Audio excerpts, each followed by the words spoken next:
All right, so today's teaching is all about Lojong, which is mind training. And Lojong or mind training is really instruction for developing the mind of bodhicitta. Now, as for bodhicitta, is considered to be the essence of all the Dharma that the Buddha has taught. The Buddha has taught many different types of Dharma, but bodhicitta is considered to be the essence of it. So we have this instruction that says, and this saying that says, from churning the milk of Dharma, we extract the butter, which is the essence. And here the essence is bodhicitta. We need to give a bit of some sort of introduction. Probably most of you have heard those things before. Right, so as Rinpoche was saying, we need to give a little bit of introduction, not too much of introduction, because all of you are students who have quite a lot of experience, you have attended teachings before. But there are some main points that we need to bring about here in terms of the Buddhist teachings and our own teacher, Buddha Shakyamuni.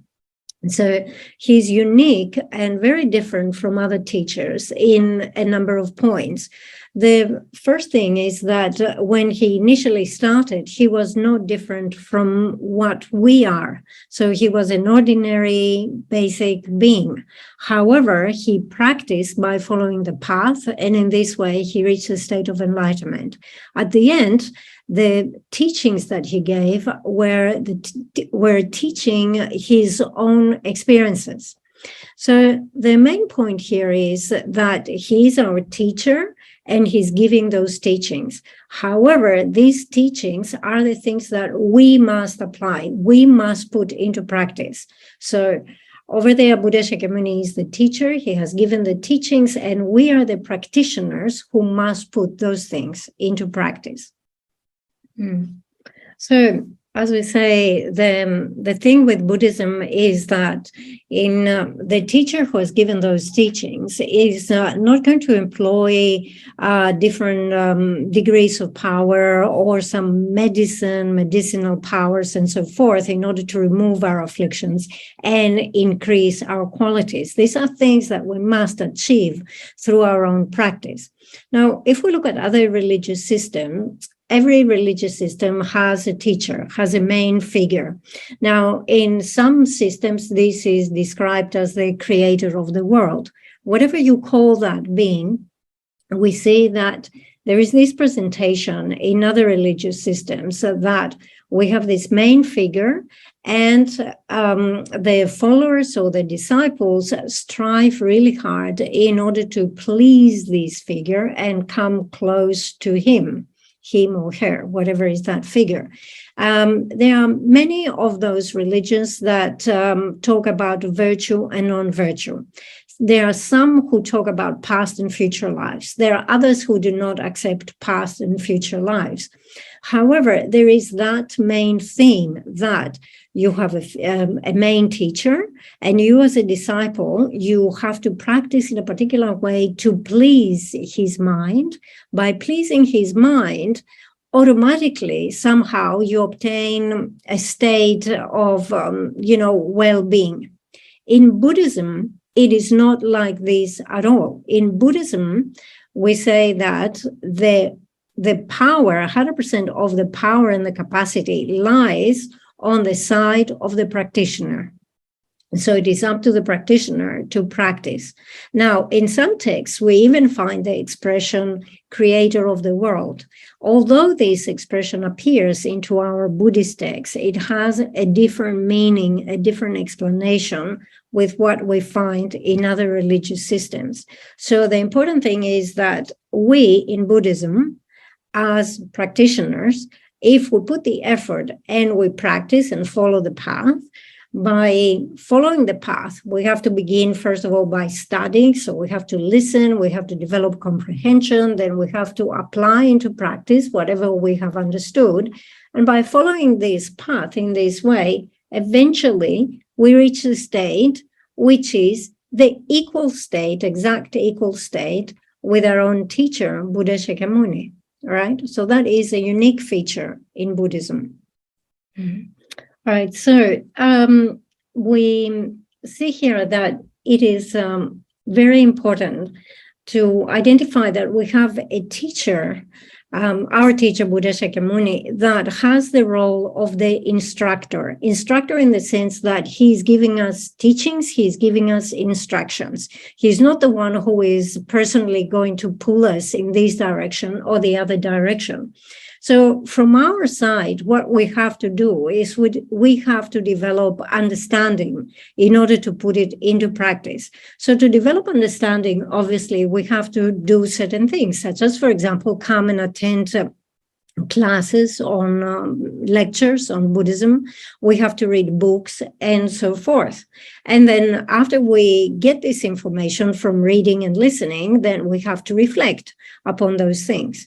So to give you an example, the students who are present here tonight, they have this opportunity.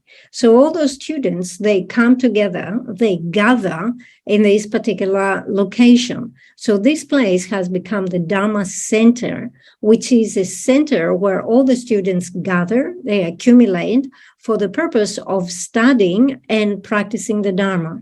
And you have to consider how commendable and how fortunate it is to have this opportunity, to have a place where you can gather and do this practice of study and practice of Dharma.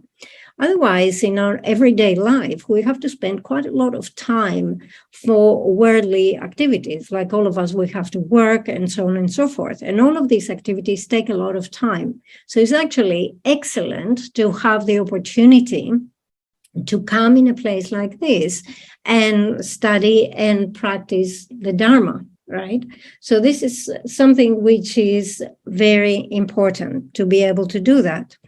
Now, we keep talking about Dharma, practicing, studying the Dharma, and so forth.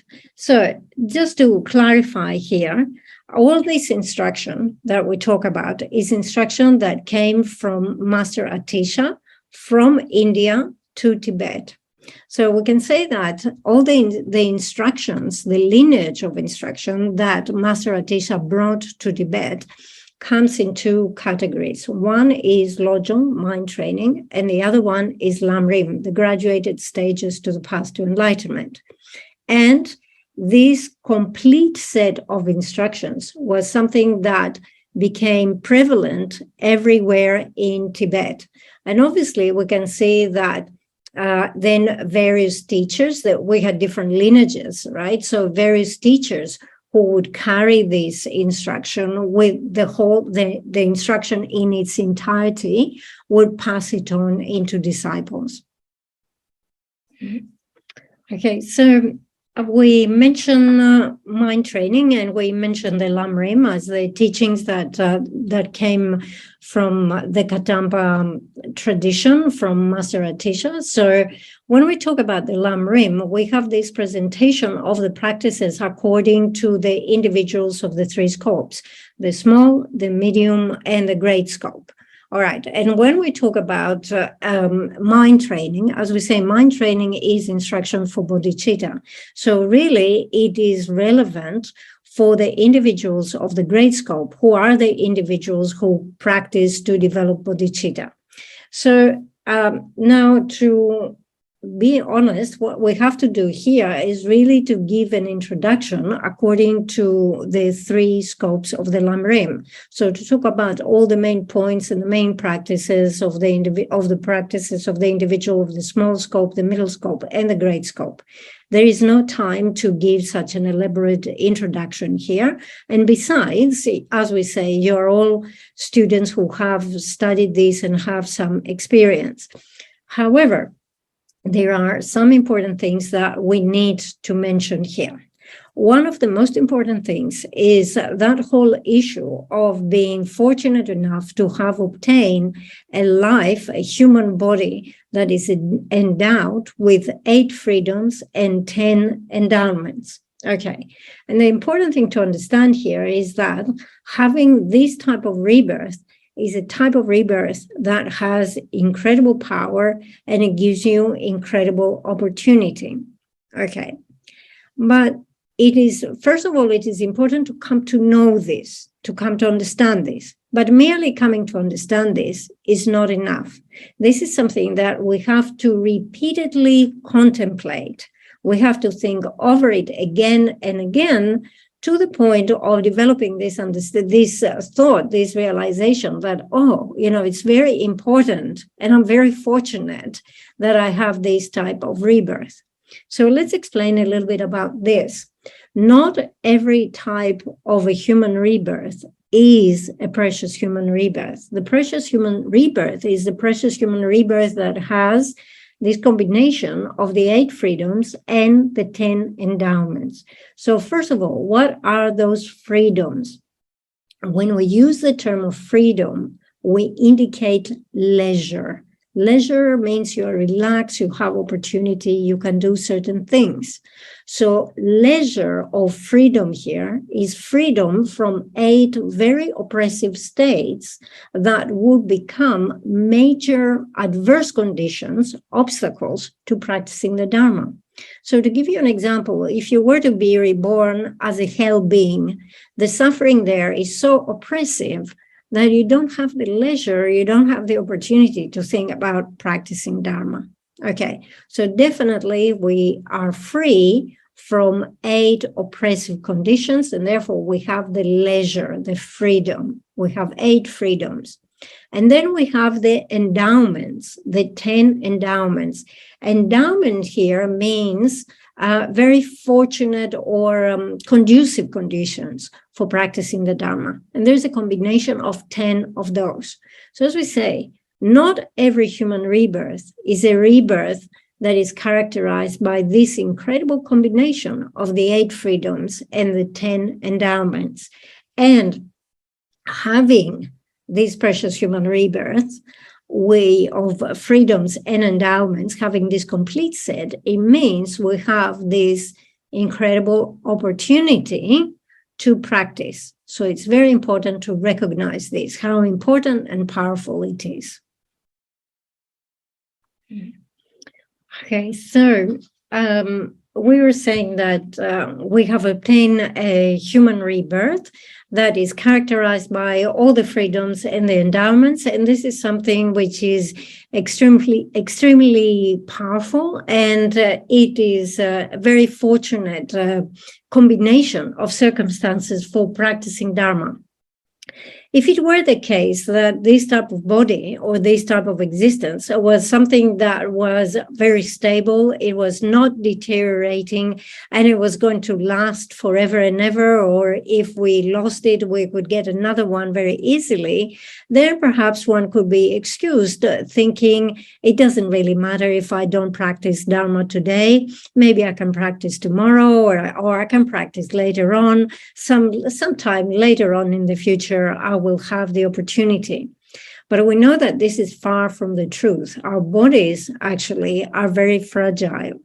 Now, we all have the experience with a pandemic. Suddenly became very obvious, very manifest how fragile our lives are. And also we have war raging in the world these days. So war, epidemics, all those things, definitely they make us become aware of how fragile we are. So definitely this life is not, or this opportunity is not something that will last forever.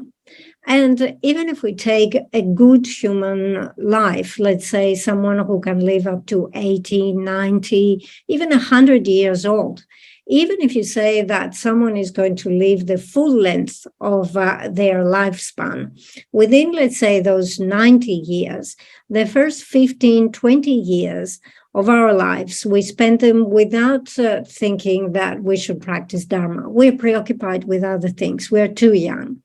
And then again, if we look towards the end of our lives, from, let's say, above 65, 70, 80 years old, even though you might be interested in the practice of Dharma, actually your capacity to practice has declined. So that means that we only have the in-between period. So this is a reduced period of time where we have the vitality and we have the interest to practice Dharma.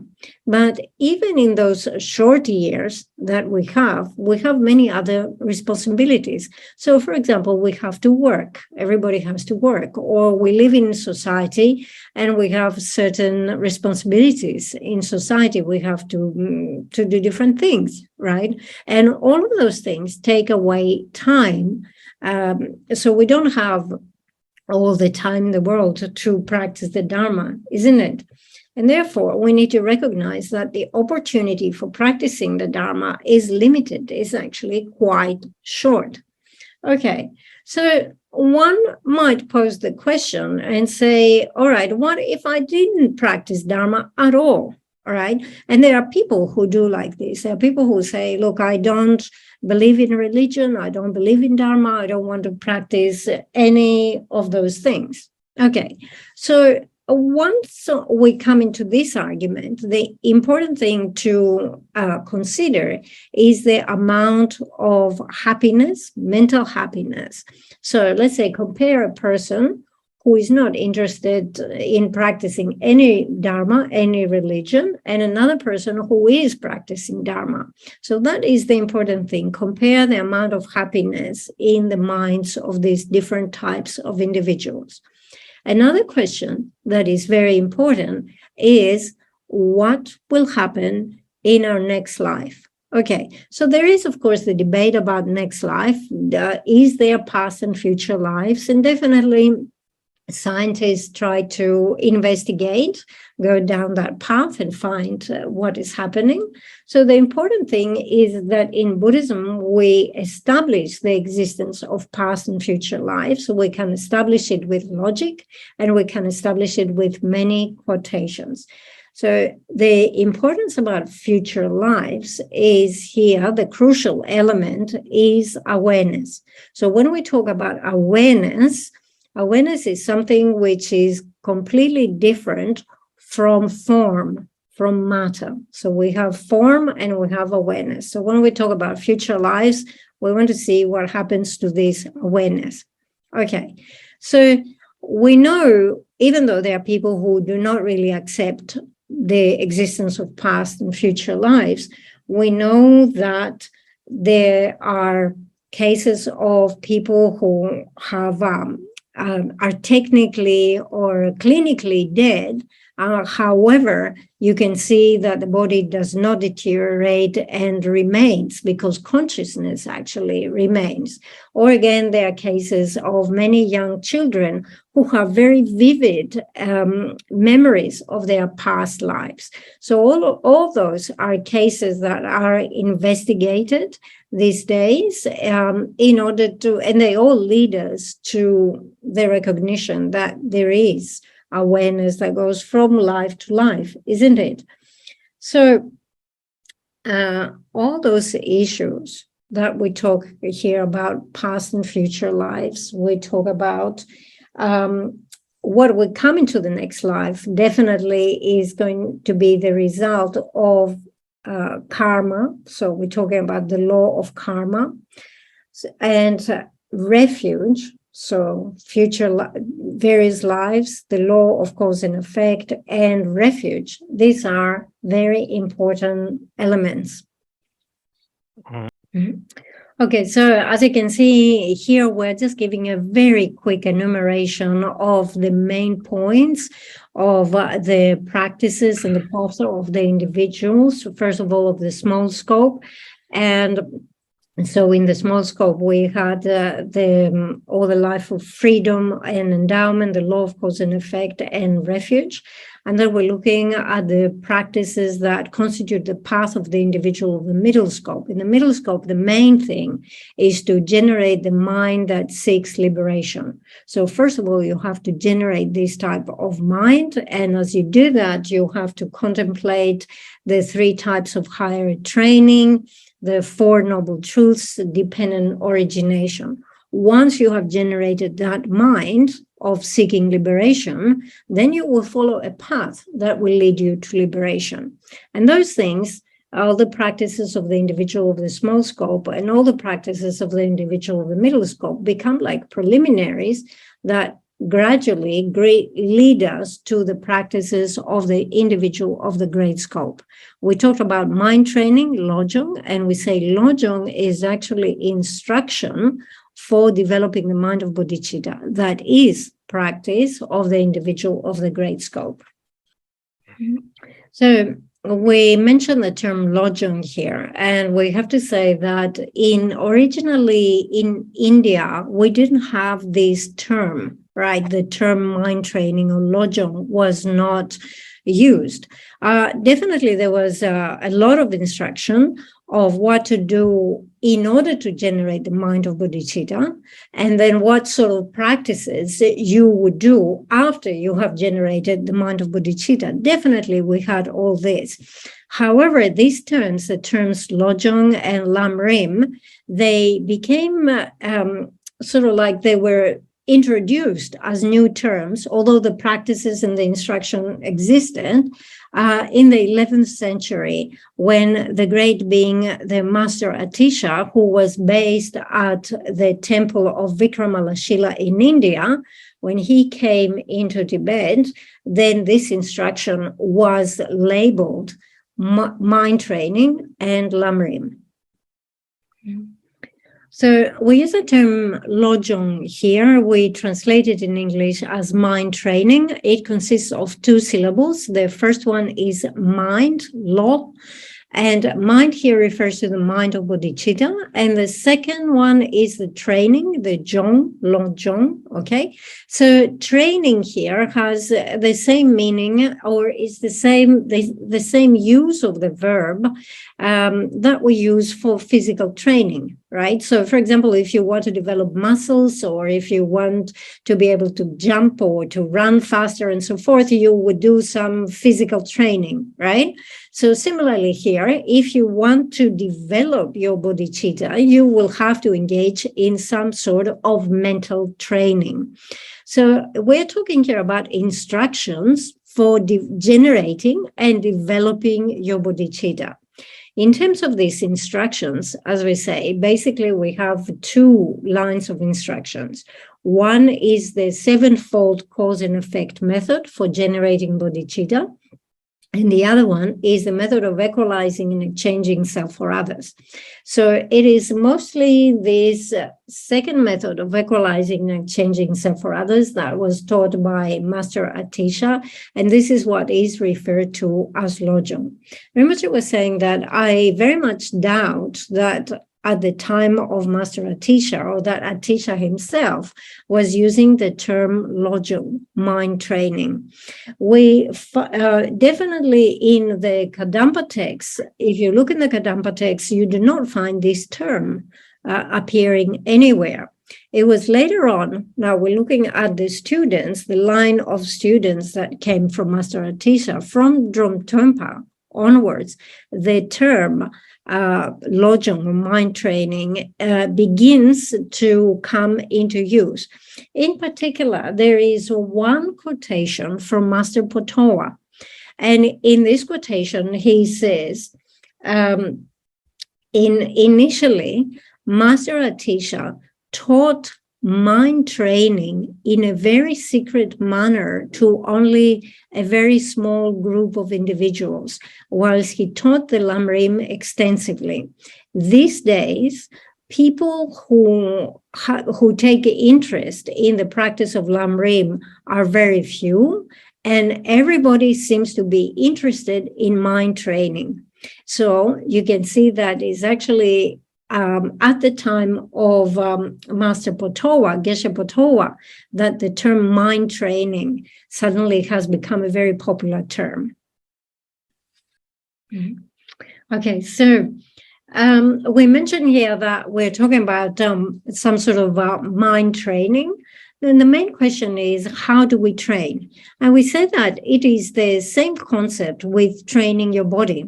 But you know that if you want to develop certain physical ability, let's say to run faster or to jump higher and so forth, you do not just start doing exercises on your own haphazardly, because actually this can cause much more harm to your muscles than benefit, right? So what you do is you go and find a trainer, and the personal trainer will actually explain to you what sort of exercises, what diet, what you need to do in order to develop the type of muscles and physical ability that you want to develop. So in a similar way, when we want to train the mind, we need to do it in a systematic and a particular way. So the way that this is described traditionally in Tibetan Buddhism is that we have three phases: the phase of listening, the phase of contemplating, and the phase of meditating. So first of all, when we say listening, actually this listening includes a lot of things. It includes all of those things that we really communicate in English with the term study. So it's not just listen. So it includes going and in the presence of a teacher, of a lama, and hearing the advice that they have to give. Also, they include study, like, open up a book and read what the book has to say about this subject. So all of this, generating an initial understanding about the subject, is included within listening. Now, the second one is contemplating or thinking. And this does not refer to thinking, having the thought that says, on this subject, the book says such and such. This is not what we mean by thinking. By thinking, we mean examine your mind. What am I thinking right now? Is this the correct type of thought? No, it's not the correct type of thought because such and such, and then you give the reasoning. Or, today I had another thought in my mind, and this is actually a much better thought. All right, so this thought that I have today is acceptable. The one I had yesterday was not acceptable. So this is what is included in the second phase of contemplation. And now we come to the third one, which is meditation. Now, meditation these days is a very, very popular term. And there are quite a lot of people who think that meditation means relaxation of your body, relaxation of your mind, sort of like block out all the sounds and sit quietly and relax. Okay. So a lot of people think that this is what we mean by meditation. But actually, there are many different types of meditation, especially if you're meditating on the lamrim or the mind training. It is not like this at all. Meditation means a very active process of thinking and analyzing. And yes, of course, there are many different types of meditation according to the occasion. But what we're discussing here is something that you have to, an activity that you have to enter after proper preparation. So what is the proper preparation? Prior to meditation, there must be contemplation. And prior to contemplation, there must come that study or that listening. So prepare yourself well with the first two steps and then enter the phase of meditation.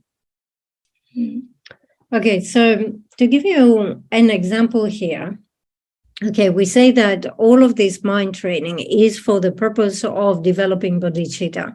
So the important thing is that if you want to develop bodhicitta, first of all, you have to develop great compassion. That is the root of bodhicitta. So you have to develop this great compassion for all sentient beings. So how do we develop this? Okay, there is a method to this. Okay, so as we say, there is a particular way, there must be a particular way of thinking. Okay, one good thing is that we already have familiarity with this mode of thinking. And to give you an example, imagine that during lunchtime, someone approached you and said something really bad to you, something very insulting. Okay.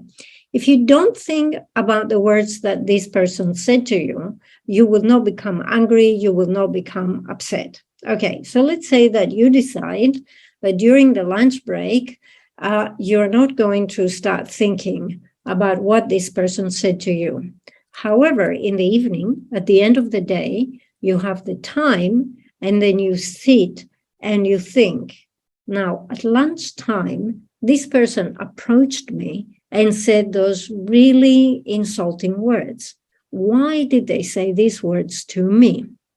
Okay, so the way that we usually analyze this, or the way that we think about it, is not that we get stuck and we repeat the phrase, he said something bad to me, he said something bad to me, he said something bad to me. We're not acting in this way. We say, today he said this to me. And actually, this is not the first time they have done this. In a previous occasion, they have also said something insulting to me. They have done this before.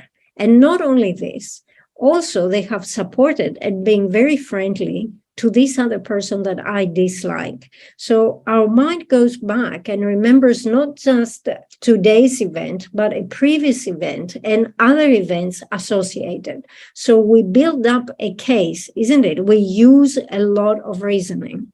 Actually, our mind thinks in this way, and we're very familiar with this process. All right. So this is how we have to engage this process in order to develop this great compassion. So we have to consider the suffering of sentient beings by using many types of reasoning. Okay. There are, of course, individuals who perform this meditation by sitting formally with their eyes closed, and they just sit there and reflect.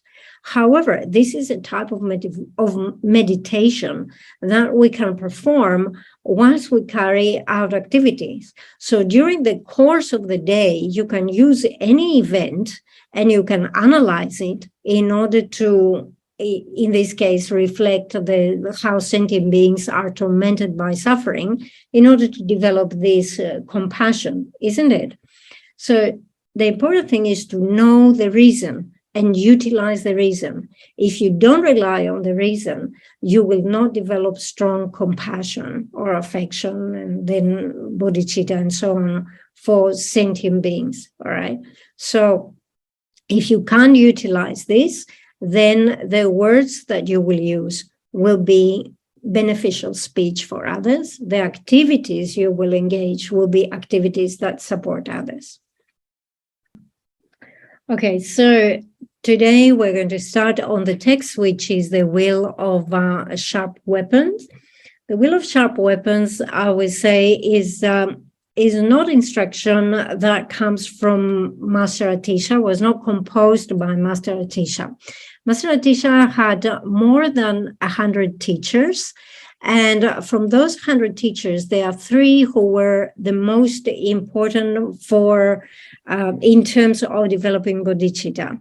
And the first one was Lama Serlimpa, the second one was Jampe Nenjor, and the third one was Dharma Rakshita. The author of this text, The Will of Sharp Weapons, is Master Dharma Rakshita. Okay, so today we will start with the actual text. We will read a few of the verses, beginning first of all with the title. So the title is like the will of weapons that strikes the enemy at the crucial point. This is the full title. So obviously in the past, when there were battles and disputes and you had an enemy, the battles were carried out with weapons that were all sharp weapons, such as axes and swords, and they were all sharp and they could penetrate the body. Okay. Now, these days, obviously, when there is a war or a fight, we don't use anymore these types of weapons. So in today's analogy, you would say that we're talking about atomic weapons. Okay, so the important thing here about the will of weapons, the will of weapons has this connotation of a type of a weapon that can cause a lot of damage. So imagine that if let's say 2 people have a duel and with pistols, right? If the other person shoots their opponent, but they only scrape a little bit of flesh, let's say in their arm, the person, you're not causing a big harm, right? But if you strike the heart, if you strike the liver and so forth, that is a crucial organ of the body, then you're causing a lot of damage. So when we use the expression, the will of weapons, we're talking about a weapon that is very powerful and it strikes the crucial point in the body of your enemy. Okay, the second question here is like, who is the enemy? Okay, obviously the enemy is not another human being, is not another living being, is not an external enemy. When we try to cultivate the mind of bodhicitta, here we cultivate the attitude where we see all sentient beings as being very pleasant and attractive. So the enemy in this case is self-cherishing and self-grasping. Although in other great texts, the other great classical texts, there is a definite distinction. Self-cherishing is one thing, self-grasping is another. Here, in the context of Lojong, self-cherishing and self-grasping are not differentiated. They're both the enemy, right? So when we talk about the enemy that we want to strike, is self-cherishing, self-grasping, one or the other, they're both together. Okay, so we see here that it begins by saying homage to Rafu Yamantaka. So there is one thing that when we explain the will of sharp weapons, it can be done in conjunction with Tantra, or it can be without being related to Tantra. The presentation that we will follow here is not related to Tantra. So we have the word wrathful here. So how do we understand the word wrathful? Wrathful is someone who has become very angry towards somebody else, isn't it? So wrathful, very angry towards the enemy. But we have already explained here that the enemy is not another sentient being. The enemy here is self-cherishing, okay? So when we say with this expression where we say homage to the wrathful Yamantaka, in reality, we are saying, homage to the bodhisattva, the mind, the one who has developed this mind. Okay, so Rinpoche would say, I think it will be appropriate to stop here for tonight because it is getting late in the evening. All of you have to go to work tomorrow, so do not want to stretch too late into the evening. So we will stop here for tonight. And one more thing, Rinpoche says, I notice a lot of people are sitting on the floor in the lotus posture with crossed legs and so forth. It's actually quite tiring. If you find it stressful in the body, you can definitely elevate your seat and make sure that your feet have the space that you have to relax, right? So if you need to change your sitting posture, sit in a more elevated way, please do this. But we stop here for tonight.